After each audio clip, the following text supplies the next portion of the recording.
ეს რეჟიმის პატიმრის, ირაკლი ქერაშვილის წერილია, რომელიც Girls Wave-ის გუნდს ციხიდან გამოგვიგზავნა. ეს წერილი მინდა დავიწყო მადლობით. მადლობა ქართველ ქალებს, დედებს და დებს. მადლობა მხარდაჭერა და სოლიდარობა სინდისის პატიმარ, ძლიერ და გაუტეხელ ქალს, ზია ამაღლობელს. გავრილოვის ღამიდან მოყოლებული არაერთგზის მithქვამს ეს სიტყვები, მე ამ პროცესში ქალების იმედი უფრო მაქვს. ჯერ კიდევ გნეუს პომპეუსის ლაშქრობის დროინდელ ისტორიულ წყაროებში ხვდებით ამბავს, თუ როგორ შეუპოვრად იბრძოდნენ ქართველი ამორძალები. ქედს ვიხრი თქვენს წინაშე. რუსთაველი ტყუილად არ წერდა. ლეკვი ლომისა სწორია, ძუ იყოს თუნდაც ხვადია. არაერთხელ ვიყავი ქალების მარშის მონაწილე და მინდა გითხრათ, რომ ვამაყობ თქვენით. დღეს უშიშარ ქალთა, დედათა, დათა და ცოლთა წვლილი ჩვენს ბრძოლაში უაღრესად დიდია. არ შემიძლია არ შევეხო იმ უძლიერეს ემიგრანტ დედებს, რომლებიც გადახვეწილნი არიან შორს სამშობლოსგან და ოჯახებისგან, რათა უზრუნველყონ მათი შვილები და ოჯახები. ქვეყნის ეკონომიკაც მათზე დგას. თქვენ გმირ დედები ხართ, როგორც დედაჩემი. მე ვიცი, რომ სულ მალე ავაშენებთ ისეთ საქართველოს, როგორზეც ვოცნებობთ. თქვენ ქართველი ქალები, ჩვენი დროის მარომაყაშვილები ხართ. ეს ფაქტი მარწმუნებს, რომ ჩვენ აუცილებლად გავიმარჯვებთ. გავიმარჯვებთ სახელოვნად. ირაკლი პოლიციამ 6 დეკემბერს საცხოვრებელ სახლთან დააკავა. მისი დაკავების ვიდეოში, რომელიც მეზობელმა გადაიღო, ჩანს, როგორ გადაუკრიხეს ირაკლის ხელები შავებში ჩაცმულ მამაკაცებმა და მანქანაში ჩასვეს. პროკურატურა ახალგაზრდა ექიმს ჯგუფურ ძალადობაში მონაწილეობას ედავება. ამ ბრალდებით ირაკლის ჩათვლით 11 ადამიანია დაკავებული, რომლებაც პირველად ერთმანეთი უშუალოდ სასამართლო პროცესზე გაიცნეს. ირაკლისა და სინდისის პატიმრების სასამართლო პროცესები დასკვნილ ეტაპზეა გადასული. ამ სიუჟეტში გაიცნობთ ირაკლი ქერაშვილის დას, ქეთუნო ქერაშვილს და ირაკლის მეუღლეს, ქეთი დანელიას, რომლებიც ირაკლისა და სხვა პოლიტპატიმრების თავისუფლებისთვის იბრძვიან. ჯერ მეუღლეს დავუთმობ. ჯერ დაიბადა ირაკლი და მოდი დაბადებიდან დავიწყოთ მისი კარიერული აღმოსვლას, მე რო გადამეკვეთა, მაგედან დავიწყოთ. კარგი, მაშინ მეც მოგესალმებით. დიდი მადლობა მოწვევისთვის, მადლობა რომ ირაკლისზე აკეთებთ ამ პატარა სიუჟეტს. ირაკლისაც ძალიან გაუხარდება და დარწმუნებული ვარ. ირაკლი გახლავთ 30 წლის პლასტიკური ქირურგი, რომელიც დაიბადა და გაიზარდა სოლოლაკში. ბავშვობიდან ძალიან ისეთი ნიჭი ქონდა, უკეთ ხატვის ნიჭი აქვს ძალიან ისეთი კარგი და ბავშვობიდან უნდოდა რომ გამხსნადარიყო პლასტიკური ქირურგი. ოჯახის ყველა წევრი ექიმები ვართ და სამედიცინო სფეროში ვართ ყველა. და ირაკლისაც ბავშვობიდან უნდოდა ექიმობა. ძალიან ისეთი წყნარი მშვიდი ბავშვი იყო, არ იყო რაღაც რთული ბავშვი, არც მე და არც ჩემი ძმა. ძალიან კარგად სწავლობდა, ხუთოსანი იყო მოკლედ. შემდგომ, რა ვიცი, რაღაც პერიოდის მერე უკვე, რა თქმა უნდა, უნივერსიტეტში ძალიან აქტიური იყო ყოველთვის და 18 წლიდან უკვე როდესაც გახდა სრულწლოვანი, აქედან დაიწყო უკვე სისხლის დონორი გახდა, იმიტომ რომ იშვიათი ჯგუფის სისხლი აქვს ირაკლის. არაერთი ადამიანის სიცოცხლე აქვს გადარჩენილი, როგორც იცის უკვე საზოგადოებამ. ამასთან ერთად აგრეთვე ყოველთვის ძალიან აქტიური მონაწილე იყო ქვეყანაში მიმდინარე პროცესების და 2018-19 წლიდან დაახლოებით, აი ამ პერიოდიდან მოყოლებული უკვე ძალიან რაღაც ყოველდღიურობაში გადავიდა ირაკლის ცხოვრებაში, აი ამ პროტესტში ჩართვამ. და აქედან მოყოლებული, რა ვიცი, ძალიან აქტიურად იღებდა არაერთ მარშსა თუ აქციაში მონაწილეობას, მათ შორის თქვენს Girls Wave-ის დაანონსებულ მარშებშიც, არ ვიცი, ქალთა ძალადობის წინააღმდეგ და არ ვიცი, ძალიან არაერთ მარშში აქვს მონაწილეობა მიღებული. არ ვიცი, ამის შემდგომ უკვე რა ვიცი, ქეთის ირაკლი რო გაიზარდა, დაღვინდა, შეხვდა ქეთის. ირაკლი და ქეთის 5 წლის ურთიერთობა აქვთ უკვე და ირაკლი და ქეთი დაქორწინდნენ ციხეში, არაჩვეულებრივი ქორწილი გქონდა იქ ბადრაგებთან ერთად, რა თქმა უნდა ირონიით, მაგრამ ირაკლი ძალიან აქტიური ადამიანია, ჩემთვის რავი, მეორე ნახევარი არის და რავი, ჩემი სულის მეორე ნახევარიც არის და უმძიმესია მის გარეშე ცხოვრება 7 თვე. ზოგადად აქტიური ადამიანია, ერთ ადგილზე ვერ გააჩერებდა, ეხლა დაბმული ყავთ იქ. ყოველთვის პროტესტს გამოხატავს და ყოველთვის უსამართლობას ებრძოდა მთელი თავის ცხოვრება, ყოველ შემთხვევაში რაც მე ვიცნობ, სულ აქტიური იყო.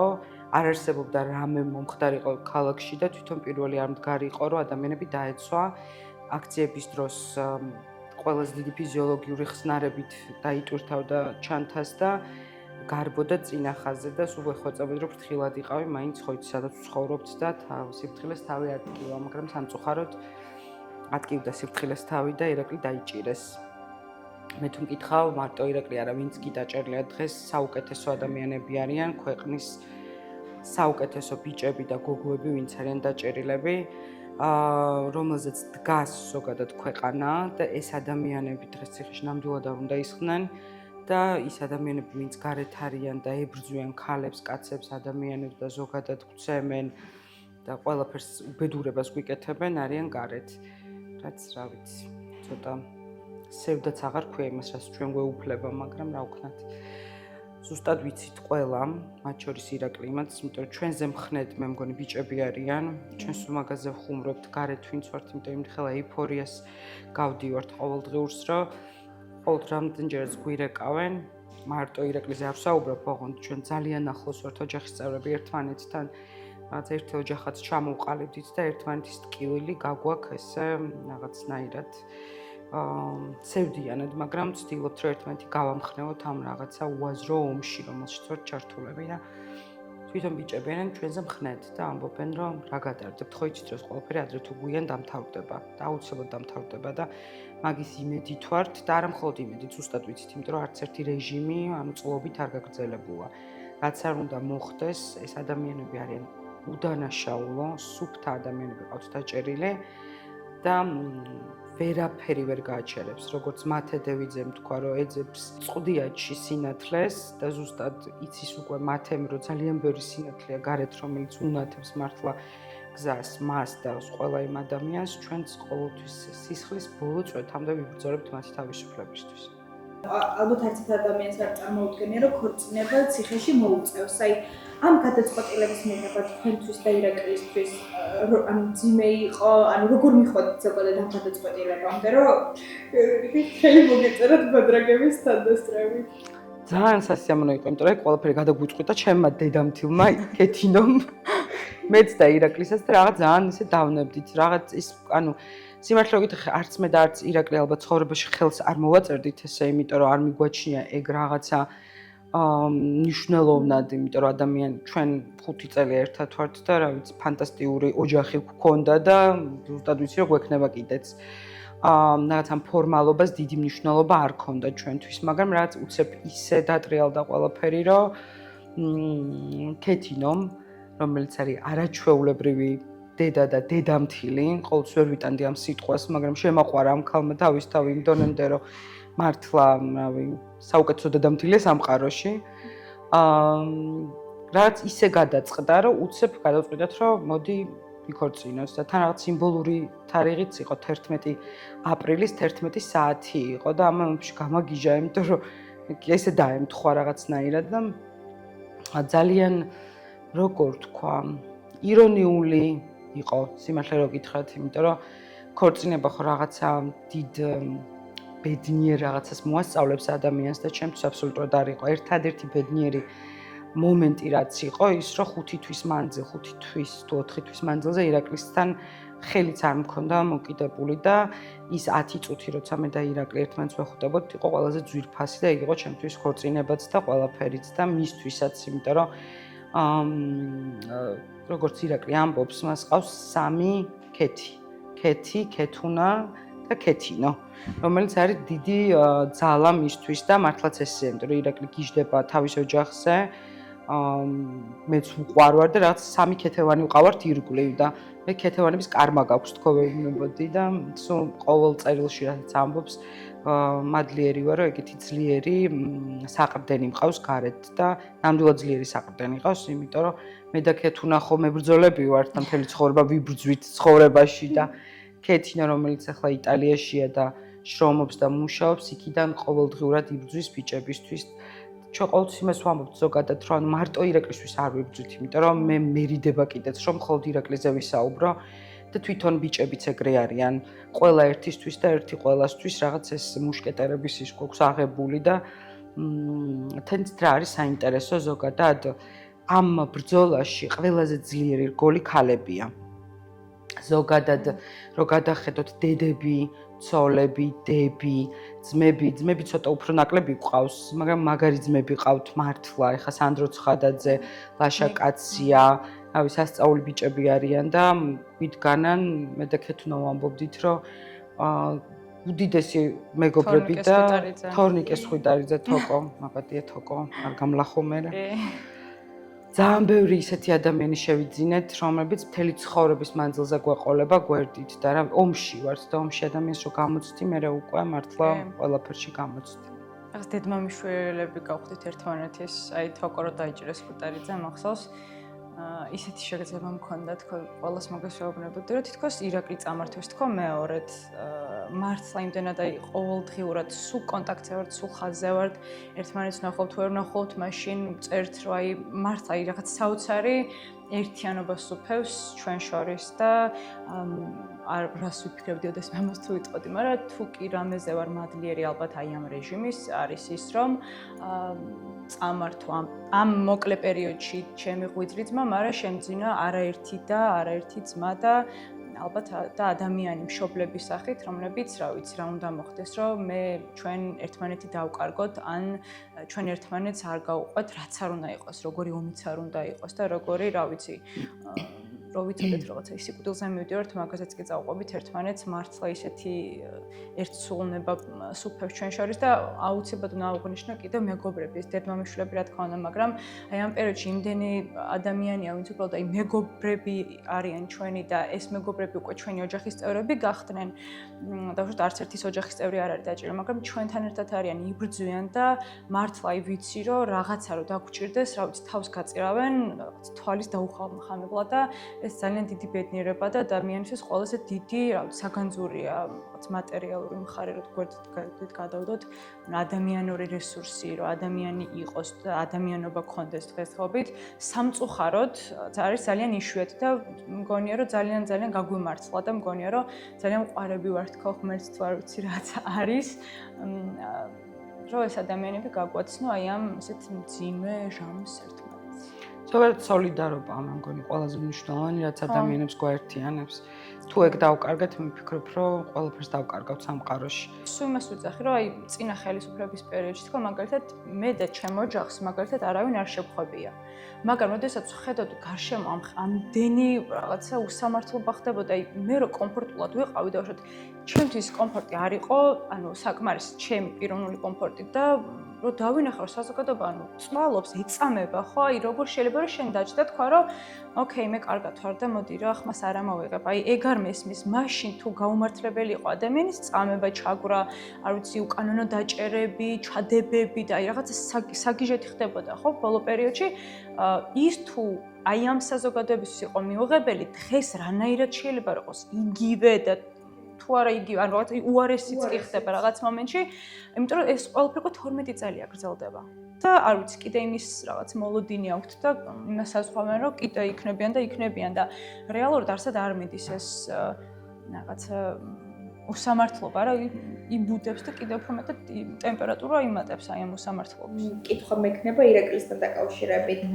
ზოგადად ეს აქციები რომ დაიწყო 28 ნოემბრიდან დაწყებული, რაღაც ეტაპობრივად ვიგებდით, რომ ადამიანები აი სახლიდან აიყვანეს, ქუჩიდან აიყვანეს, სამსახურში ჩხრეკვა, გზიდან და ესე შემდეგ. ირაკლიც არის ერთ-ერთი ადამიანი, რომლის აყვანეთ მოხდა, როდესაც საცხოვრებელი სახლი დატოვა და აქციისკენ მიემართებოდა თუ ზუსტად ეს ინფორმაცია სწორია. და თქვენ როგორ გაიგეთ ეს ირაკლის დაკავების შესახებ და აი დაკავებიდან რამდენ ხანში მოხდა ის, რომ თქვენ ირაკლი გენახათ და მასე ინფორმაცია გქონდათ? დაქალმა დამირეკა მე და მითხრა, რომ ირაკლი ძალიან აქტიურად იყო ჩართული, როგორც გითხარით და ოღონდ სულ ერთად დავდიოდით აქციებზე. იმ დღეს არ მქონდა არ მიელაპარაკე, იმიტომ რომ დილას, ანუ შუა დღესკენ რო გადიოდა სახლიდან, რაღაც სახლში იყო, მე სოლოქში მოდიოდა ჩვენთან და მე გავდიოდით აქციაზე და ირაკლი ბოლომდე რჩებოდა ხოლმე, იმიტომ რომ იქნება იმის შემდახმარება ჭირდება, რაღაც და ნუ ის სულ რაღაც ეკლებზე ვიჯექით ხოლმე, რომ აბა ირაკლი ტელეფონზე გვიპასუხოს, რაღაც. 6-ში დააკავე, ანუ 6 რიცხვი იყო, საღამოვდებოდა ესე დაახლოებით, ხო, რომ დამირეკა ჩამა დაქომა და მითხრა რომ ეხლა ვარ ინერვიულო. და ნუ აი უკვე რომ ემზადები რა უნდა ვინერვიულო და მეუბნება რომ მოკლედ ირაკლი აიყვანესო და სახლთან აიყვანესო მოკლედ და მეტი არაფერი არ ვიცოდი. ვიცი ის რომ ირაკლი აიყვანეს სახლთან. მახოს კანკალმა ამიტანა სახლში ბებია ყავს მოკლედ და ერთადერთი იმაზე ვფიქრობდი რომ რაღაცა როგორ დავალაგო ისე რომ ისე მივაწოდო ეს ინფორმაცია რომ რაღაც გული არ გაუსკდეს იმიტომ რომ ჩვენი აღმზრდელი ბებია არის რეალურად და მახსოვს დავიწყე რეკვები რაღაც იზოლატორებში იმიტომ რომ მაშინ არ გქონია ჩვენ ოჯახს, აი ამაზე მინდა კიდე აქცენტი გავუკეთო, რომ არასდროს მსგავს სიტუაციასაც შეხება არ გქონია. და რაღაც ორმაგად უფრო ისეთი რაღაც დარტყმა იყო ჩვენთვის, რომ რაღაც აიყვანეს, დააპატიმრეს ირაკლი, ხა სიგირი არის და იზოლატორებში ვრეკავდით რაღაც მე ქეთის დაურეკე, როგორ მახსოვს, რომ მეთქი აი რა ხდება, ქეთი მირეკავს ტირილით, ქეთი მიპასუხა ტირილით, რომ აიყვანეს ქეთუ სახლთან მოხდა ეს ამბავი, იმიტომ რომ ქეთი მათ ვერ გაიგო ეს მეზობლები. სახლში ერთ-ერთი ავდიოდით და მე სახლში ვიყავი და დავიმშვიდობეთ ერთმანეთს. მეთქი წადი და მოვდივარ მეც, მე ტელეფონზე ვლაპარაკობდი და ზუსტად მე რო ტელეფონზე ვლაპარაკობდი მაგ მომენტში სამი ოპერატიულის მანქანა, ოღონდ რომელიც რაც ჩიპები მოადგნენ თურმე სახლს დილიდან კამერები რო ამოვიღეთ მე დილიდან ესე ვთქვათ უსატკავებდნენ საღამოს 6-მდე არ დაეზარათ და ირაკლი მანქანით ადიოდა აღმართია ჩვენთან სახლთან და მანქანით რო ადიოდა ვიღაცები დაეტაკნენ მანქანებით და ნუ უკან დაეხია იმიტომ ვერ მიხვდა რა ხდებოდა სამოქალაქო მანქანიდან სამოქალაქო ფორმებში რა თქმა უნდა მაშინ ხო ეს იყო და მეზობელმაც გადაიღო ვიდეო მე ვერაფერი ვერ გავიგე მიუხედავად იმისა რომ ჩვენი ფანჯები გადადის იმაში ქვია სადარბაზოს მხარეს და მეზობელ დამირეკა ახლობელმა სახლს და მთელი ამბავი იყო და რომ თან მაშინ იყო ძალიან ძიმე მდგომარეობა იმიტომ რომ იჭერდნენ ბიჭებს პანტაპუნტით და ცემდნენ და ყველაზე პირველი რაც გაქვს ის რომ ღმერთო ნეტა არ იყოს ნაცემი დანარჩენზე უკვე აღარ ფიქრობ იქ რა ხდება არ გაინტერესებს ნუ გავარდი ჩავარდი ყველაფერი გავაკეთეთ ცალკე ანუ რაღაცნაირად მობილიზდით რა ანუ მე ჩემი ცხოვრებიდან გამომდინარე სულ რაღაცა ჰოპსტოპზე ვარ ხოლმე და ეგრევე 15 წუთში ვყავდა ადვოკატი რომელიც დღეს ჩვენი ადვოკატია და რომლის უდიდესი მადლიერები ვართ მთელი ოჯახი იმიტომ რომ რეზო აჭარაძე არის საოცარი სისხლის სამართლის ადვოკატი ანუ ნამდვილად ხელებს წევ იმიტომ რომ მაგარი ადამიანია პირველ რიგში და შემდეგ უკვე ადვოკატი და არც ვიცნობდი რეზოს ან მეგობრებისგან გავიგეთ და დავრეკე და პირდაპირ უთხარი გამარჯობა რეზო მე ქეთი ვარ ჩემი ირაკლი დაიჭირეს მიშვერეთ ხო და პირველი რაც მითხრა ნუ ნერვიულობ მეთქი ანუ გაისათქმელია ხა ნერვიულობ მაგრამ დიდი ხანი ვეძებდი სხვათა შორის. ხო, 7-8 საათი არ ვიცოდი სად იყო. მე როგორც ირაკლი მგვითხრა, თურმე 3 საათით ყავდათ იქვე მანქანით მოტეხილად და უბრალოდ ელოდებოდნენ ბრძანებას. და ნუ რა თქმა უნდა სიტყვები შეურაცხყოფა ეგ ხა ჩვეულებრივ ნორმად იქცა ამათთვის და ნუ ირაკლი უბრალოდ იმ დონემდე გაუტეხელი ადამიანია, რომ აი ძალიან თქვათ ესე იდგა და ამბობდა მე ვიცი რისთვისაც დამიჭირეს და ვიცი რისთვისაც ვიბრძვი რომელსაც დღემდე ამბობს ირაკლი და ყველა ბიჭი ეგრეა და ან რაღაცა კობახიძის და მდინარაძის რაღაცა უტყვი ფრაზები რო იყო რომ აღიარონ დანაშაული ვინ რა უნდა აღიაროს რო ხდება იმიტომ რომ არც ერთს არაფერი არ გაუკეთებია და ვერც უმტკიცებს პროკურატურა და რაღაც უაზრო ბრალდებით არიან ეხლა დღეს ციხეში ამის დასტური ყოველ დღე არის სასამართლო პროცესები, რომელსაც ჩვენ გავდივართ, იმიტომ რომ მე და ქეთუნა რაღაცა რელიგიურად დილიდან საღამომდე ვათენებს და ვაღამებთ საქალაქო სასამართლოში, რომელიც გვეზიზღება, მაგრამ მაინც აი ის გვაქვს, რომ 2 საათით ადრე იქ ვდგავართ, რაღაც რო არ მოხდეს და არ შეგუშენთ, რომ ყოველთვის ძალიან დიდი PTSD ჩამომიყალიბდა უკვე სასამართლოს მიმართ. მაგრამ ყოველ დღე კიდევ ერთხელ წმუნდებით და ჩვენ ვიცოდით რა ხდებოდა, მაგრამ საზოგადოებისთვის ეს უნდა იყოს ხილული ყველაფერს გააკეთებენ რომ დაფარონ, მაგრამ სინათლე ისეთი რაღაცაა, რომ პატარა სხივი მაინც თუ არსებობს, იმ სიბნელეს გაანათებს და ზუსტად პატარა სხივი არა, ჩვენ დიდი პროჟექტორი გვიჭირავს, ეს სპოტლაითი. ზუსტად ეხა წინა სასამართლოზე რაც იყო, ძალიან სასაცილო იყო, ნამდვილად გამომძიებლის ამოცნობა ადამიანს, რომელიც იქ არ იყო. ოღონდ ამ გამომძიებელმა დაიჭირა თეთრაშვილი. კი. დაიჭრა. ჭალებში. და აი ხვდებით ხანდახან მგონია, თუმცა ვფიქრობ, რომ უფრო და უფრო მეტი უნდა ვილაპარაკოთ ალბათ ამ кейსებზე, ესე ვთქვათ. ეს მარტო ჩვენი 11 ბიჭის შემთხვევა არ არის, ირაკლი 11 ბიჭია. არის ანუ ახობაძის кейსი, ანუ გიორგი ახობაძის, რომელსაც საშინელი სასამართლო პროცესები აქვს.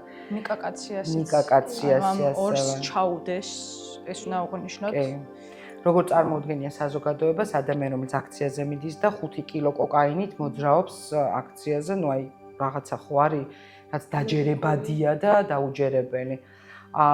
საბას ხვიტარიძე, რომელიც ნაწამებია, ახალგაზრდა ბიჭი, რომელიც მთელი ცხოვრება ცდილობს ამ ქვეყანაში სამართალი იპოვოს და დაამტკიცოს, რომ ქვეყანას აქვს პოტენციალი იყოს მართლა კარგი ქვეყანა და სიმართლისთვის იბრძვის. გიორგი მინდაძე, რომლის საოცარი დედა ნანი წულაია, რომელიც გიჟივით უყვარს შვილი და გიორგი გიჟივით არიციან რაქნა და თვალებით ეფერებიან და ეხუტებიან ერთმანეთს სასამართლო პროცესზე. იმ დონემდე ამას ჩვენ მე და ქეთუნას ის გვაქვს რაღაცა ცოტა სექტანტებით დავდივართ ყველა სასამართლოზე, იმ დონემდე გვინდა რომ მაქსიმალურად მხარი დავუჭიროთ ამ ადამიანებს და ვაგრძნობინოთ ამ ბიჭებს, რომ ჩვენ არ დავნებდებით და ყველასთვის ვიბრძვით. ამას რო უყურებ, თუნდაც მათე დევიძის მისჯა ჩემთვის იყო რაღაცა დანის ჩარტყმა გულში და ყველა იქ ვინც ვიყავთ, ან მთელი დარბაზი ტიროდა, სანამ გამოაცხადებდა ქალბატონი ნინო გალუსტაშვილი მათეს განაჩენს.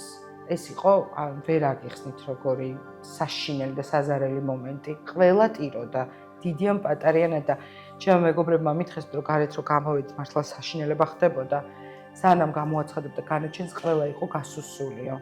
აი ამას რო უსმენ, უყურებ და ხარ მონაწილე ამისი, უმძიმესია, მაგრამ ხვდებით იმასაც, რომ დიდი ისტორიული ნაწილის მონაწილე ვართ. ეს არის გარდამტეხი მომენტი ქვეყნისთვის და ამ ბიჭების პროცესები ისტორიული პროცესებია. და რაღაც სერიოზულ შედეგამდე უნდა მიგვიყვანოს. ესენი იქნებიან ემათი განაჩენის გამომტანები, ესე მგონია მე. პირადად. ან ჩვენ. ხო.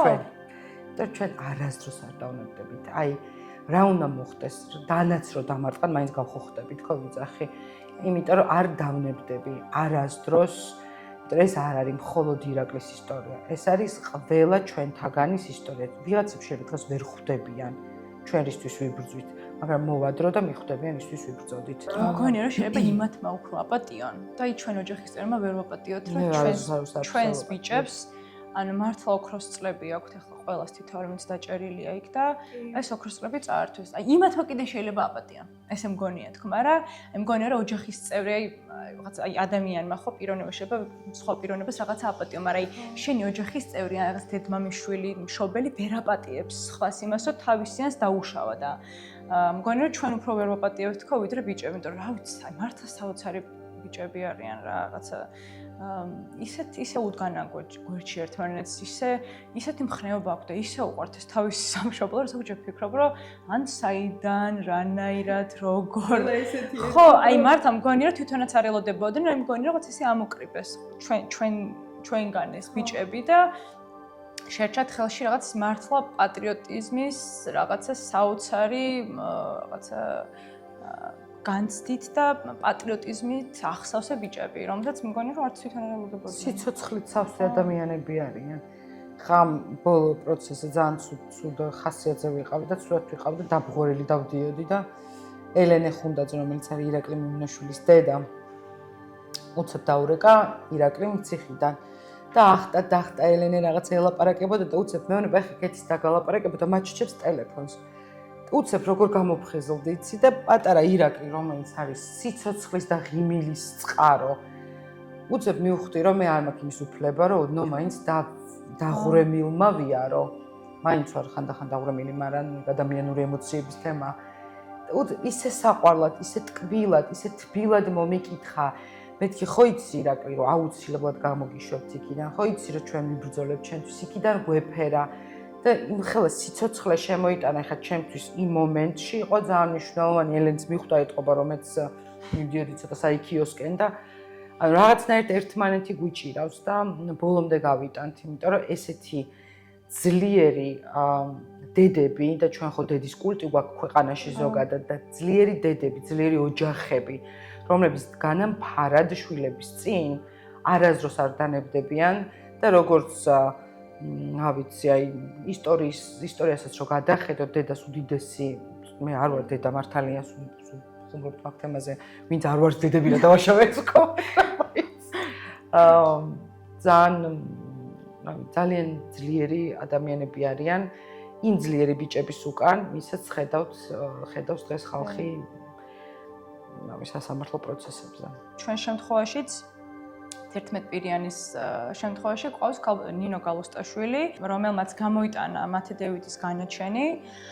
და ყველა კარგად ხვდებით, რომ ეს ადამიანები, ვინც არიან დანიშნულები უკვე აი ამ პოზიციებზე, უკვე გაკეთებული აქვთ საკმარისი, რომ ეს ადამიანები დანიშნულიყვნენ ამ პოზიციაზე. ერთადერთი აი სულ იმას ვფიქრობ ხოლმე, რომ ნავსი რაღაცით უნდა გატყდეს, გასკდეს, რაღაცა ნაპრალი გაუჩნდეს და მე მგონია ზოგჯერ რომ არ ვიცი ხა მე მართლა პირველად მიწევს ცხოვრებაში აი ამ სისტემასთან შეხება და რეალურად დღევანდელი ხელისუფლება ბჭყალებში ზიან მარტო ძალოვან სტრუქტურებზე და ზიან სასამართლოზე და მოსამართლეებზე, ხო? დანარჩენი ყველა ინსტიტუცია არის აბსოლუტურად მორღვეული, ამის თამადობით, რა თქმა უნდა, მაგრამ რეალურად ამას უჭირავს ამითი უჭირავთ სადავეები. ქალბატონ ნინო გალუსტაშვილს აქვს ძალიან დიდი შანსი იმის, რომ ძალიან სამართლიანი სასამართლოს ნათელი მაგალითი გახდეს. ჯერ არ გამოუცხოდებია ქალბატონ გალუსტაშვილს ბიჭების განაჩენი და მართლა რაღაც არ შეიძლება რომ ადამიანს ცხოვრება გააგრძელოს იმედის გარეშე. ყოველთვის მექნება იმის იმედი ბოლომდე, სანამ განაჩენი გამოცხადება, რომ ეს ადამიანი შეძლებს აი ნავსის გატეხვას და მაგალითს მისცემს სხვა მოსამართლეებს, რომ მიიღონ სწორი გადაწყვეტილება.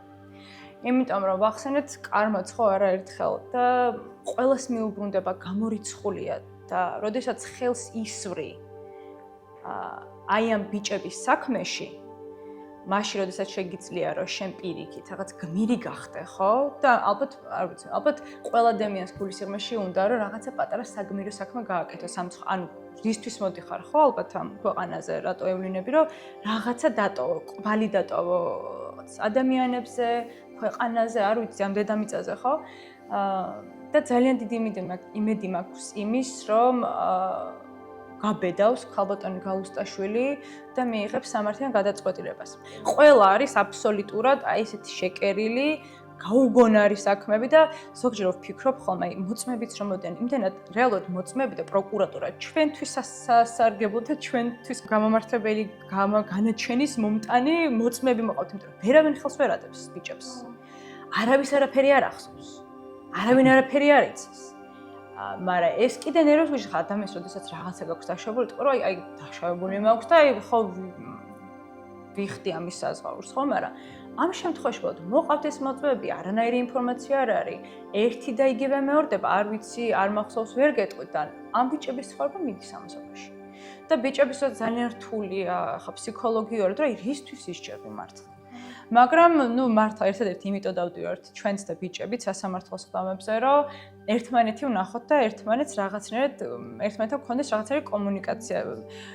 ირაკლისთან საერთოდ ისეთი კომუნიკაციის ენა ჟესტებით ისეთ რაღაცებს ვუხსნი ხოლმე, რომ რაღაც ქვეყანაში მიმდინარე პოლიტიკურ მოვლენებს ვუხსნი, რომ აი ავიღებ ხოლმე ტელეფონს, ავსკროლავ, მეთქი რა მოვუყვე, მე ვუყვები, გური უზის ხოლმე მირცხოლა, იმიტომ რომ გური და ირაკლი ძალიან დამეგობრდნენ და თუ ირაკლი რამეს ვერ ეგებს, იქ გურის წაკრავს ხელს, რომ ვერ გავიგერას მე ხა გურის უხსნი, მე გური გაიგებს, ხა გური უხსნის ირაკლის და ნუ აი მართლა ძალიან ისეთია, რაღაცად მავიწყდება ხოლმე იქ რო ვარ, საერთოდ არც მახსოვს იქ მოსამართლეების პროკურორები, მოწმეები, საერთოდ არ ვუყურებ ხოლმე, მთელი კონცენტრაცია გვაქვს ხოლმე ბიჭების მიმართულებით, რომ რაღაცა ბიჭებთან რაღაც კონტაქტი გქონდეს. მოსამართლე უტოლდება დღევანდელი გადმოსახედიდან ზოგადადაც ექიმს. იმიტომ რომ მოსამართლე არის ნეიტრალური ადამიანი, რომელიც ისმის ორივე მხარეს და გამოაქვს დასკვნა და რომელზეც დგას ადამიანის სიცოცხლე რეალურად. და მე რაც ვნახე მათე დევიძის პროცესზე, მანდაც კი, როდესაც ვიცოდით, რომ ვამზადებდით ელენე დევიძეს და ბებოს, რომ ხო იცი, რომ ახლა გამამტყუნებელი განჩენი იქნება და მაქსიმალურად ვამზადებდით ოჯახის წევრებს და ჩვენც ვემზადებოდით, მაინც ყოველას ჰქონდა ის რაღაც 1% მთელს დარბაზში ჟურნალისტებიან იქ მსხდომი ადამიანებიდან იმის იმედი, რომ მაინც იქნებ რაღაც მომენტში ქალბატონ ნინოს გაუნათდეს და სამართლიანი გადაწყვეტილება მიიღოს. მაგრამ ჩვენ არ გაგვიმართლა და ეგ იყო ჩემთვის გარდამტეხი მომენტი, როცა მივხვდი, რომ ნინო იქნება, ბატონი ჯვებე იქნება, თუ კიდე თამარი ჩვენ ვართ განწირულები, თუ ჩვენ სიმართლეს არ დავამტკიცებთ და ზუსტად მათე დევიძის სასამართლოს მეორე დღეს ვქონდა ჩვენ 11-პირიანი პროცესი და იმ დონემდე სულიერად ვემზადებოდით, რომ მაქსიმალურად ჩვენი სტაბილური რაღაცა ის გვეპოვა, იმიტომ რომ ისევ იმ მოსამართლეს უპირისპირდები, რომელმაც ერთი დღის უკან ადამიანი 4 წლინახევრით გაიმეტა 21 წლის მართლა საოცარი ბიჭი ციხისთვის და ვისხედით და ვუყურებდით, თუმცა მე დარწმუნებული ვარ, რომ ქალბატონ ნინოსაც არ მოწონს რასაც აკეთებს. და იმიტომ რომ არის ახალგაზრდა, 33 წლის ახალგაზრდა გოგო, არაჩვეულებრივად ლამაზი ქალბატონია და იღებს ანუ ზის ისეთ ადგილას, სადაც უნდა მიიღოს უმნიშვნელოვანესი გადაწყვეტილება ქვეყნისთვის. მე ისეთი იმედიანი არ ვარ, როგორც ქალბატონი ქეთუნა, ამიტომ მე ძალიან პრაგმატულად ვუყურებ ამ პროცესს. და ვფიქრობ, რომ ჩვენ აუცილებლად გაგვამტყუნებენ და 5 წელს მიცემენ ბიჭებს და ეს ყველაფერი, ანუ ის პროცესები, რაც ამ 7 თვის მანძილზე ვუყურებდი, ამის საწინდარია. იმიტომ რომ ივლისში გვაქვს ყოველ დღე სხდომები, ყოველ დღე გვაქვს დილის 11-დან თუ დაჭირდა მოსამართლეს ღამის 12-მდეც კი და არ ვიცი თუ ყოფილხართ ოდესმე სასამართლოში სკამზე მჯდარ ხართ, მიხვდებით, რომ იმ სკამზე 1 საათი რო ზიხარ, უკვე სულს კარგავ, იმიტომ რომ არის საშინელი სკამი, იმ სისტემის ფანტასტიკური საწამებელი სკამი, რომელზეც ჩვენ ვხედავთ საათობით და ბიჭები მშივრები, სხვა შორის წინა პროცესზე ძალიან მომიშალა ნერვები, იმიტომ რომ ანუ შეუძლებელია დილიდან საღამომდე თან ბიჭები მოყავთ 3 საათით ადრე სასამართლოში და ძალიან მთელი დღის ისა იღლებიან და თან იციან რომ ამ აზრი არ აქვს ამას მათთვის ყოველ შემთხვევაში ნუ აზრი არ აქვს ესწრებიან უბრალოდ თავენთ ახლობლების სანახავად მოდიან ამ პროცესს რო უყურებ ბრაზდები უსამართლობა და ეს უსუსურობა გიჩენს საშინელ ბრაზს ადამიანს და ზუსტად ეს ბრაზია რომელიც ერთშენიერ დღეს გასკდება და ეს გასკდება და ისე გასკდება რომ ამას ვეღარ რევერსი აღარ ექნება იმიტომ რომ რამოდენიმეჯერ გასკდა და შეძლეს მაგის დაბრუნება მაგრამ არსებობს ქართული სული რომელიც არ არის არც რუსული სული არც ბელორუსული სული არც ერთი ქვეყნის სული და ჩვენ ყოველთვის ვიყავით ერთი მუჭა ხალხი და როგორც ხალდეში იბრძოდა 30 კაცი რუსული არმიის წინააღმდეგ მეც ახლა ისეთი გრძნობა მაქვს რომ ჩვენ ეს ხალხი ვიბრძვით რუსული არმიის წინააღმდეგ ხალდეში დაიღუპა ძალიან დიდი სოფელი დაიღუპა მაგრამ ის ხალხი დღემდე არის ცნობილი როგორც ხალდეს გმირები და მე მირჩევნია დავიღუპო და ჩვენ ყველას გვირჩევნია რომ მოვკვდეთ ამ ბრძოლაში მაგრამ ვიყოთ ისტორიისთვის და არა მარტო ისტორიისთვის ჩვენი მომავლისთვის ზოგადად და ხალხისთვის რაღაც სამაგალითო ბრძოლის ნიმუშები ვიდრე ვიყო მხდალი და მეგონოს რომ პროპაგანდის მსხვერპლი და ვერ შევძლო გვერდით გახედვა და რაღაცა ობიექტურობის დანახვა. დედა როგორც აღნიშნეთ ემიგრაციაში უკვე 10 წელია. ძალიან ძლიერი არის დედა ჩვენი მართლა ყველა დედა ძლიერი არის, მაგრამ აი ქეთინომ ერთ-ერთ ინტერვიუში თქვა, რომ ის დედებიო, რომლებიც აქციებზე დადიანო, იმის განცდა აქვს, რომ თავიანთი შვილების საქმეს აკეთებენო და მეო ახლა აქ რო ვარო, რაღაცნაირად მე რაღაცნაირად დაჩაგრულია, რაღაც ესე ვიტყვი, იმიტომ რომ ვერ ახერხებს, რომ იმ რუსთაველზე დგომით თუნდაც რაღაცნაირად გამოხატოს ის, რომ თავისი შვილის საქმეს აგრძელებს, მაგრამ მაგისთვის ვართ გერქეთი და მე რომ ეგ ამბავი მივიყვანოთ დაწყებული საქმე ბოლომდე. ძალიან რთული სანახავი იყო ქეთინო სასამართლოში, მაშინ იმ პერიოდში დახურული ქონდა ამ მოსამართლეს სასამართლო, იმიტომ ჩვენ თვითონაც შვანგირაძე დახურა ეს სასამართლოს თქმა და კი შვანგირაძეა ირაკლი და თხოვა ირაკლიმაც, რომ იმ ღამეს მიფრინავდა უკვე დედა და არ დამოწყება არასდროს როგორ თან არ იმჩნევდა ქეთინო, მაგრამ თან როგორ აი უსმენა დადიოდა, რაღაც მივიდოდა იმ ადგილთან, საიდანაც პირველ დარბაზში უნდა ჩავიდეთ, გამოვიდოდა, იქით გავიდოდა, აქეთ გამოვიდოდა, რომ აი იქნება, აი ბოლომდე იმედი ქონდა, რომ აი იქნება რაღაცნაირად. და ადვოკატი როგორ განიცდიდა, რომ არ იცოდა როგორ დახმარებოდა, იმიტომ რომ რა ვიცი, დედის არაფერს არ ვითხოვს, უბრალოდ დარბაზში არ იყო ადამიანი და ეყურებინა თავის შვილისთვის. ფიზიკურად ვერ შეუშლიდა ვერანაირ პროცესს. თუნდაც ეს უბრალოდ პრინციპული გადაწყვეტილება იყო. ეს იყო მხდალი გადაწყვეტილება. ეს იყო შიში და ზოგადად რომ ვაპარაკობთ სისტემაზე, უნდა აღინიშნოს, რომ სისტემა ესე პირდაპირ არ მოდის და არ გეუბნება, რომ შენ ეს არ გააკეთო, ან შენ ეს გააკეთე. ეს ყველაფერი არის რაღაცა უხილავი ხელი, რომელიც თვით ცენზურას გამოუმუშავებს ადამიანებს.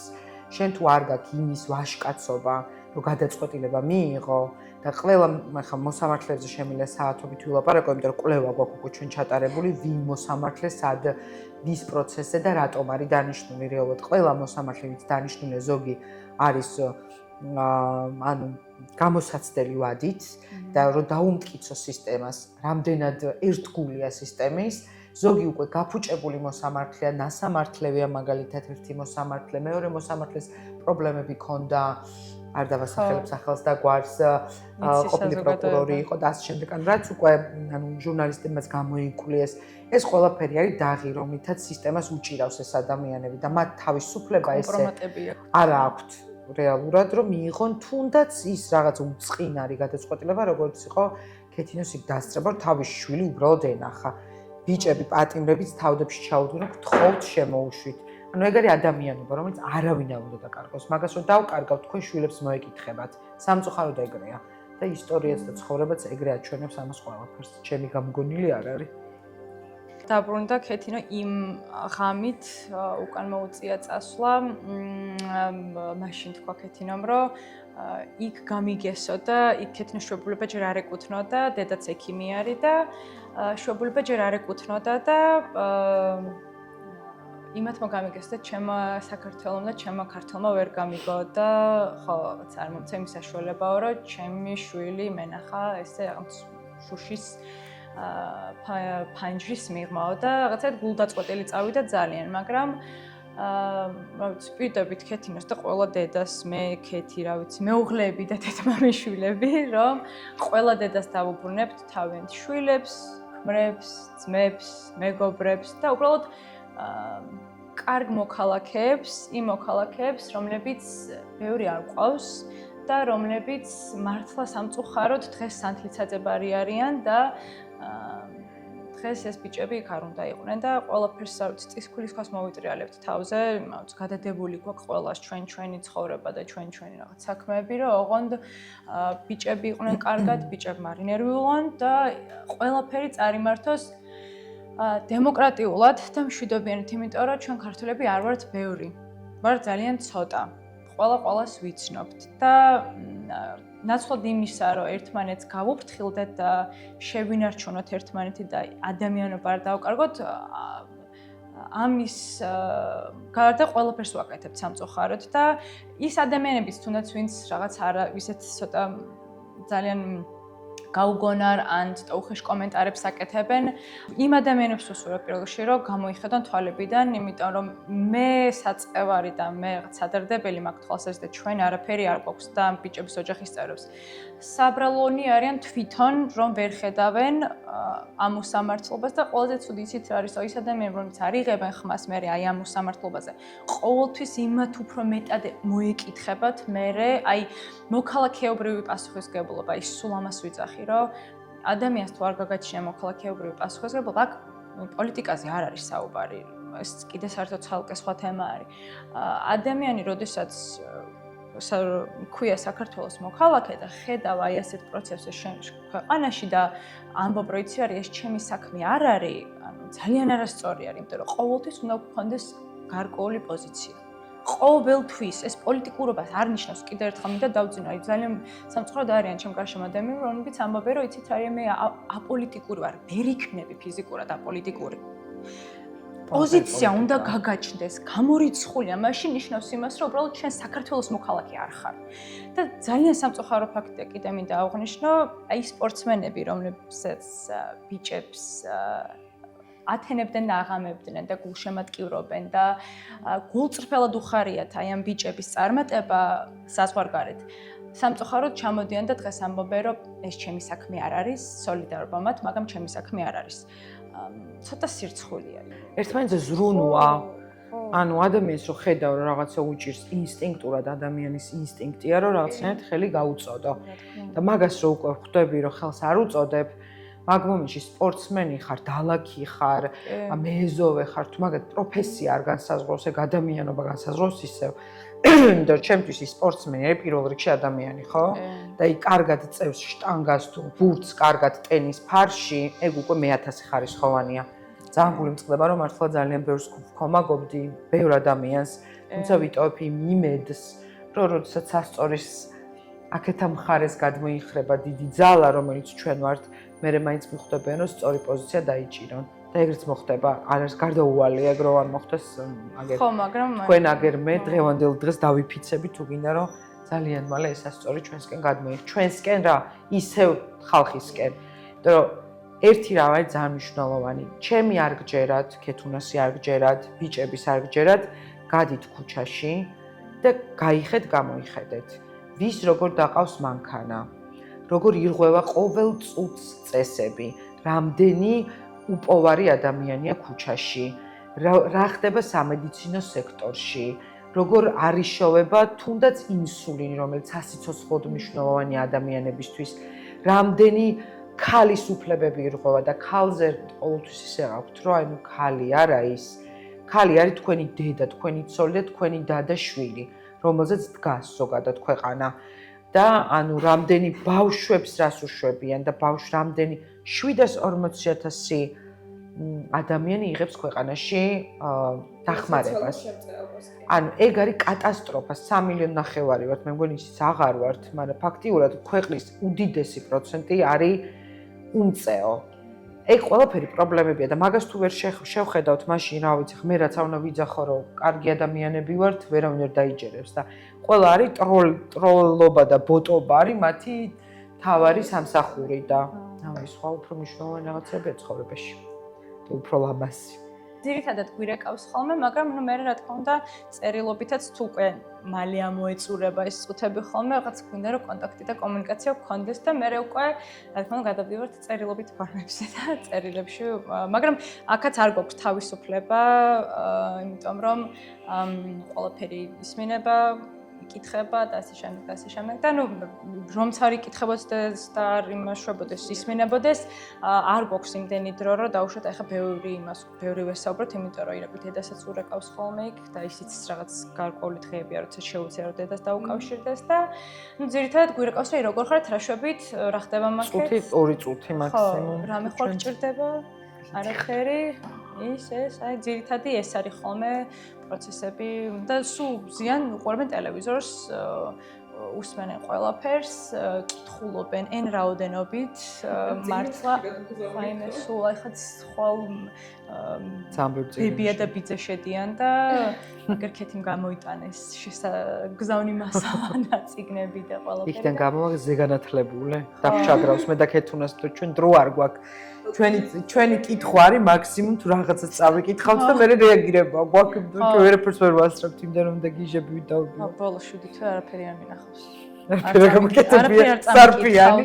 არაფერი ვერ წავიკითხე, უბრალოდ ფიზიკურად დრო არ გვაქვს და გადარბენაზე ვარ ცოლ, მაგრამ ნუ კომუნიკაცია გვაქვს და ციხეში პირობები როგორია? გადასარევი. არა. ნუ რაღაცა ბეტონის გაურემონტებელი ბეტონის საკანია. გამოყავდათ ბიჭები, აშიშვებდნენ და აი ბუქნებს რო აკეთებინებდნენ მაგალითად რა. რომელიც ეხლა როგორც იქნა სახალხო დამცველმა მოკლედ მოახერხა. არა მარტო ხოჩოს ნიკოლოზ კაციას უმადლოდეთ. ხო. იმიტომ რომ ეს იყო ესეთი პრაქტიკა იყო, როდესაც გაყავდათ ბიჭები ციხიდან გაყავდათ სასამართლოზე. ხო. და მიყავდათ უკან. ანუ ეს ხო პროცესია. ხდიდნენ და ბუქნებს აკეთებინებდნენ. ანუ დამცინების მიზნით, ანუ სრულად აშიშვლებდნენ. ხო, მარტო ამათ უკეთებდნენ. სხვა, იმიტომ რომ იკითხეს ბიჭებმა, სხვა ვისთან სისხდნენ. არა მარტო. არა მარტო. ვინც პოლიტიკურად ხო. პოლიტიკური ნიშნით ვინც არის? კი, ეხლა აღარ აკეთებენ. ამოწურეს ეგ პრაქტიკა. ვიყავით ჩასულები ბრიუსელში, სპიკერები ვიყავით მე, ლაშა ბუღაძე და ბექა ყორშია, მე წარმოვადგენდი სინდისის პატიმრების ოჯახის წევრებს, ვიყავით ადამიანის უფლებათა დაცვის კომიტეტი, იყო მოკლედ ანუ ორი დღის განმავლობაში მომიწამე იქ ყოფნა ევროპარლამენტში. მე გამოვედი მოკლედ სიტყვით და ძირითადად ვისაუბრე, ნუ იმ ვითარებაზე და იმ გარემოზე, რა გარემოშიც გვიწევს ბრძოლა რეალურად, ჩვენი უფლებების დაცვა. ვისაუბრე აგრეთვე იმაზე, რომ ქალბატონი მზია მაღლობელი, რომელიც არის უნიჭიერესი ქართველი ჟურნალისტი, რომელიც რეალურად რაღაცა ესეც ერთ-ერთი რაღაცა თეთრი ძაფით შეკერილი საქმე არის. დღეს ციხეში არის გამოკეტილი, ნაცვლად იმისა, რომ თავის პროფესიულ მოვალეობას ასრულებდეს და იმ საქმეს აკეთებდეს, რაც უყვარს. არის ციხეში, იბრძვის თავისუფლებისთვის, ამაზე მქონდა საუბარი, აგრეთვე პატარა სტატისტიკაც გავაცანი, რომ როგორ ირღვეოდა ადამიანების უფლებები, როგორ აწამებდნენ ხალხს, რომელთაც იჭერდნენ და საერთოდ აქციების პერიოდში ნუ რა ვითარებაში გვიწევდა საერთოდ ჩვენი თავისუფლების და ჩვენი ხმის ამოღება. ძირითადად ეს იყო, შემდგომ მქონდა რა თქმა უნდა არაფორმალური შეხვედრებიც უკვე ევროპარლამენტარებთან, ქალბატონი რასა, არაჩვეულებრივი, ერთ-ერთი ევროპარლამენტარი, რომელიც, რა ვიცი, ძალიან დიდი ყურადღებით არის საქართველოს მიმართ. არა მხოლოდ ქალბატონი რასა, არამედ სხვა ევროპარლამენტარებიც ძალიან გვერდში გვიდგანან, მაგრამ სულ ვეკითხებოდით ერთმანეთს, რა შეგვიძლია ჩვენ რომ დავუშვათ გავაკეთოთ იმისთვის, რომ თქვენი მხრიდან მეტი ყურადღება იყოს. ისინი გვეკითხებიან ჩვენ რა შეგვიძლია გავაკეთოთ, რომ თქვენ მეტი ყურადღება მოგაქციოთ და ასე შემდეგ და რა თქმა უნდა საუბარი იყო სანქციებზე, იმიტომ რომ არავინ არ იფიქროს, რომ სანქციები არ მოქმედებს, ოღონდ ეს არ უნდა იყოს ქვეყნის მიმართ სანქციები, ეს უნდა იყოს ტარგეტირებული კი ბატონო ინდივიდუალური სანქციები, რომელიც დარწმუნებული ვარ, რომ შეარყევს ამათ თავდაჯერებულობას. კარგია, უნდა ჩაიკეტონ ჩვენთან ერთად და იცხოვრონ ჩვენთან ერთად, რომ მიხვდნენ რა გაუსაძვისი არის უკვე აი ამ გარემოში ცხოვრება. ძირითადი თემები მაინც იყო ეს და ძალიან ესეთი იმედიანად წამოვედით, მაგრამ ერთი ის გითხრეს, რომ ჩვენ ყველაფერს გავაკეთებთ ჩვენის მხრივ, მაგრამ ქართველებმა ხმა უნდა ამოვიხოთ, იმიტომ რომ ჩვენს გასაკეთებელს ვერავინ არ გააკეთებს, ეს რაღაც სიურპრიზი არ ყოფილა, არც ჩვენთვის და მგონი არც არავისთვის არ უნდა იყოს სიურპრიზი, რომ ის რაც უნდა გავაკეთოთ მე, თქვენ, საზოგადოებამ ქართულმა, სხვა ვერავინ ვერ გააკეთებს. ამის რაღაც აქსიომა, რომელიც ძალიან ნათელია. უნდა იყოს ყველასთვის. ის პროცესები, რა პროცესების დღეს მიდის, ყველა ლოგიკური გაგრძელებით იდეაში უნდა მიუსაჯო. მაგრამ იმდენად არასტაბილურ გარემოში ცხოვრობთ, მეგობრებო, რომ ხვალ რაში გავიღვიძებთ, არავინ არ ვიცით. ქვეყნისთვის ძალიან ისეთი მნიშვნელოვანი მოვლენები და ეს გარდამტეხი პერიოდი თითქმის ყოველთვის მაშინ დგება, როდესაც არ ველოდებით. და აი ის იმედი თქო თავიდან, თავიდან რომ ვთქვი, რომ ის იმედი თქო, რაც ყველა ადამიანს უნდა ქონდეს და არავინ არ უნდა დავკარგოთ, მათ შორის განსაკუთრებით არ ჩვენ. მე დაკარგული მაქვს კაი. მე მაინც მგონია, რომ აი სიმართლე კიდე სხვა რაღაც мотиваციას გაძლევს და მართა თითოეული პროცესი იმდენად ნათელი მაგალითი იმისა, რომ და ნათელი მაჩვენებელი იმისა, რომ ამ ბიჭებს მართლა არაფერი არ დაუშავებია და არავინ არ დაზარალებულა ან რაღაცა დაშავებია ამ ბიჭების იქ ყოფნით და პროტესტით, რომ მე მაინც გულის სიღრმეში მჯერა, რომ ამ ბიჭების სიმართლე არ დაიკარგება. აი ვიტყვი რაღაცა 80% კაი ამჯერა, რომ სამართალი იზეიმებს და ბიჭები გამოვლენ აუცილებლად და გააგრძელებენ დაწყებულს, ანუ გააგრძელებენ იმას, რომ ბრძოლას იბრძოლებენ ბოლომდე, განთავისუფლდეს ქვეყანა და დააყენონ მართლა ეს ქვეყანა იმ გზაზე და იმ რელსებზე, რასაც არაერთი 10 წლეულია ჩვენი ხალხი ცდილობს რომ გააკეთოს და მგონია რომ ეს ბიჭები იქნებიან იტყვიან თავიანთ სათქმელს. უკვე თქვენს თავიანთი სათქმელი, მაგრამ ბოლო აბზაცაც დაწერენ საქართველოს ისტორიაში. და ეხა იქნება ზუსტად ივნისი ამის საწინდარი, იმიტომ რომ ივნისში ძალიან ბევრ кейსს უკვე მიუსჯიან. სამ სხდომაში უნდათ ახლა საბას ხუტარიძის პროცესის დასრულება, საბას მიუსჯიან 9 წლამდე სავარაუდოდ, ვისთვის არავინ არ იცის. ნიკოლოზ კაცია, გიორგი ახობაძე, გიორგი მინდაძე, ეს სახელები დაიმახსოვრეთ კარგად, იმიტომ რომ ამათ ივნისში მიუსჯიან. და არც ერთი, მე არანაირი იმედი არ გამაჩნია. მე ერთადერთი იმედიც მაქვს, ეს რეჟიმი დაემხობა და ეს რეჟიმი რომ დაემხობა, ყველაფერი სხვანაირად გადატრიალდება და ძალიან დიდი საქმე გვაქვს ჩვენ გასაკეთებელი. იმიტომ რომ ამ ქვეყანაში ძალიან დიდი უსამართლობა სუფევს და ის რომ სამართალმა იზეიმოს, ახლა ეს ცოტა კლიშე ჟღერს, ძალიან დიდი შრომაა გასაწევი და წლების შრომა, რომ დავბრუნდეთ რაღაც წერტილამდე, რომელშიც ადამიანები თავისუფლად დაიწყებენ სუნთქვას და ქვეყნის მშენებლობას. არ არის ეგეთ მარტივი მდგომარეობა ჩვენ ქვეყანაში. ბევრი ცუდი რამ ხდება, რასაც ვერ ვხედავთ და ვერ ვიგებთ ყოველდღიურად.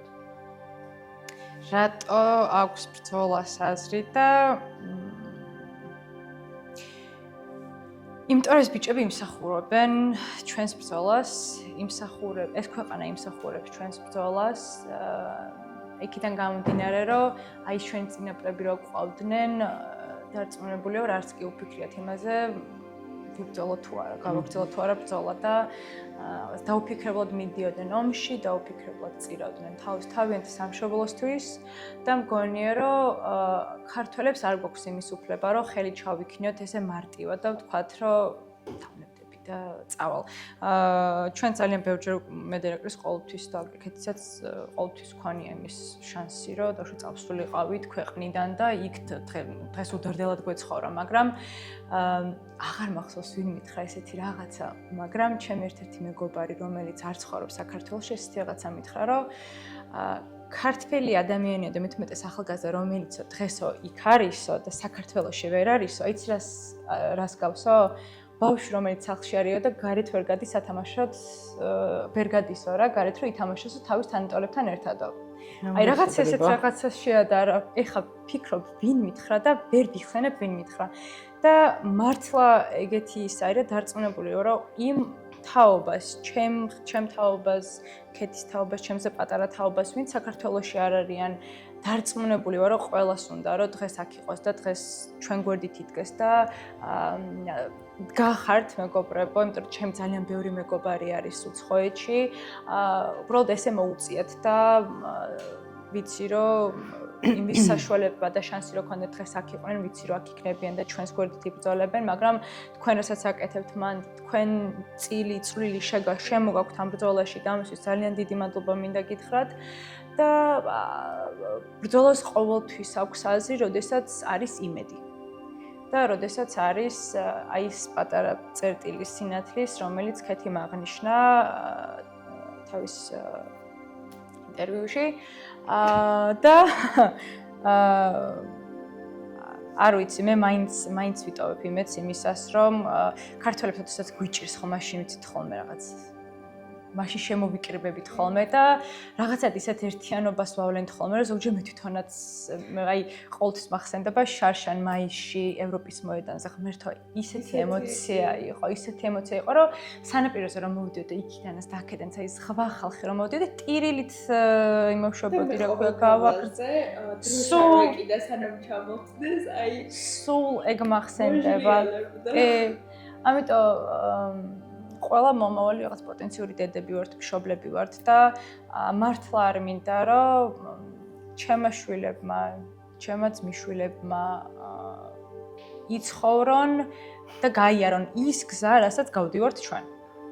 მართლა მინდა რომ აი ის რაც ვერ გააკეთეს ჩვენმა მშობლების თაობამ და რისთვისაც ახლა დღეს ჩვენ გვიწევს ომი და ბრძოლა, მე არავის არ ვადანაშაულებ იმათ თავისი ბრძოლა გამოიარეს, 90-იანები გამოიარეს, რაც ძალიან რთული პერიოდი იყო და ყველა თაობას აქვს გასავლელი რაღაცა თავისი გამოცდა თავისი ქვეყანისთვის. მგონია რომ ჩვენ ამ გამოცდას გავდივართ ხო ჩვენი ქვეყანისთვის და მგონია რომ ეს არის ძალიან დიდი რაღაცა პატივია გინდა არ გინდა რომ წლები რო გავა ჩვენ შვილებს დაუждებით და მოუყვებით რომ ჩვენ ძალიან დიდი წვლილი გვაქვს შეტანილი ჩვენი ქვეყნის ისტორიაში და იმ მომავალში რომელშიც ისინი გაიზრდებიან და რომელშიც ისინი იმსახურებენ რომ გაიზარდონ იმიტომ რომ ქართველ ერს მაინც არ გვიწერია ჩემი აზრით გადაშენება ზუსტად იმიტომ რომ აი ესეთი წინაპრები გვყავთ და დღეს ჩვენ ვთქვით და ხვალ ეს ჩვენი მომავალი თაობა უნდა გაიზარდოს ისეთ საქართველოში სადაც სიტყვიან არა იმიტომ რომ დაუშვათ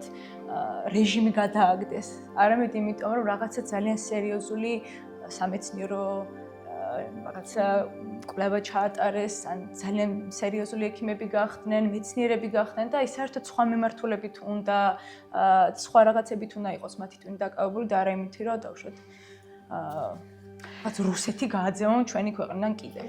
ხოთა შორის გუშინ საუბრობთ მე და სანდრო ცხადაძე ერთ საინტერესო რაღაცაზე რითია საქართველო. ქართველები ყოველთვის ყველა ამბობს მაგრები ვართ ქართველები და ყოველთვის მქონდა ის რომ ღმერთო ჩემო ანუ ხო ხტების რაღაც ეგომანიაკალური დამოკიდებულება პატარა ერის და რაღაც მომენტში დავფიქრდი მივხვდი რითი ვართ მაგრები ანუ მართლა მთადაბარი ყველასა აქ ანუ არანაირ ბრაზილიაში რო გახვიდე, ანუ მოგიტოვებს აშკარად ბევრად და კიდე ბევრი ქვეყანა. ჩვენ რითი ვართ იცით მაგრები, რომელიც არც ერთ ქვეყანას არ აქვს, მეგობრობით. ყველა ადამიანი, ვინც ეხლა არის ემიგრაციაში, პირველ რიგში გეუბნება მე მენატრება მეგობარი. და ჩვენ გვაქვს ეს გულწრფელი მეგობრობა და მეგობრის გულისთვის სიმღერები იწერება და მოთხრობები და ლეგენდები დადის. ეს მეგობრობა არ ნიშნავს მხოლოდ რა ვიცი ვეფხის ტყაოსანი ზუსტად აი ეს მეგობრობა არის ის რაც ჩვენ გადაგვარჩეს და მეგობრობა არის ჩვენი დღევანდელი ეს ურთიერთობა და ქართველებს აქვთ რაღაცა განსაკუთრებული ძაფი ერთმანეთს შორის გაბმული და ერთმანეთს ხელს ვკიდებთ ხოლმე უცნობისთვის რამდენჯერ აი აქციაზეც გადამიხედავს და ეგრევე ხვდები ის ვინ არის შენთვის ხელი მოგიკიდია და ენდობი იმ მომენტში ის არის შენი საუკეთესო მეგობარი. ეს არის რაც გადაგვარჩენს და მე მჯერა და ვიცი და დარწმუნებული ვარ 100%-ით, რომ დღეს შეიძლება ვიღაც თulis რომ მე მეგობარი დავკარგე, მაგრამ ვიღაცა უნდა წავიდეს და ვიღაც ახალი უნდა მოვიდეს. და გუშინ მე და სანდრო ლაპარაკობდით, ეგ ამას არ ეხებოდა. რითი ვართ ქართველები მაგრები. მანდარინის ექსპორტის და 3 ბოთლი ღვინის არა. ადამიანების გონებრივი შესაძლებლობებით. რომლებიც არის ნიჭი და ტალანტი. დათა თავაძე აიღე, ანდრო ჭიჭინაძე აიღე, ონისე ცხადაძე, ირაკლი ქერაშვილი, ირაკლი მიმინოშვილი, სახელებს და გვარებს ჩამოვთვლი უამროს თუნდაც პატიმრებიდან, თუნდაც არა, მომღერლები, მოცეკვავები, ვინ არიან ესენი ტალანტი, რომელსაც აქვს უზარმაზარი გავლენა მსოფლიოს კულტურაზე და რომელიც არის უცვლელი. და შენი კულტურა, კი უნდა ჩავდოთ მაშინ და დღეს რო კინო მაგალითად კატასტროფულ მდგომარეობაშია და ვინც კი არის ტალანტი, არის დღეს გაჩერებული. ანუ ნებისმიერმა რეჟიმის რომელიმე ფანატიკოსმა რომ ისმინოს, დამერწმუნება რომ არავინ აღარ დარჩა. ვინც კი იმღერებს ანუ რაღაცა ქართული ოცნების ჰიმნს არიან რა თქმა უნდა, მაგრამ მოდი დავადაროთ ტალანტები. ამიტომ ადამიანები ისევ და ისევ ადამიანები ხელს ჩავკიდებთ, გადავეფსკვნებით ერთმანეთს და ამოვიყვანთ ამ შლამიდან ჩვენს თავებს და სხვებსაც. ძალიან დიდი მადლობა რომ მოხვედით, გაგვეცანით ირაკლი. ჩვენს გოგოებმა დაუწერეთ ირაკლის წერილები. იმედია რომ მოეწონება და ცოტა დროს მაინც გაიყვანს. კი, უხარია ყოველთვის ისე წერილის გაგვიგროს პასუხი გადავეცით რომ აუცილებლად. მეც ინდივიდუალურად მიწერ და მოუყვებით თქვენ შესახებ. ჩემი გადმოსახედი და ძალიან დიდი მადლობა მადლობა ძალიან თქვენ დიდი. იმ დროისთვის, იმ ენერგიისთვის, იმ რესურსისთვის, რასაც დებთ ჩვენი ბიჭების საზოგადოების უფრო კარგად გაცნობისთვის და თქვენც ამ პროცესის ნაწილი ხართ და გვიხარია რომ კარგი ხალხი გვითქას გვერდით. ქალების ტალღა ძლიერია. ძალიან. წალეკავს ყველას და ყველაფერს კი. ზოგადად. მადლობა თქვენ. ხალები ვართ რაც ვართ.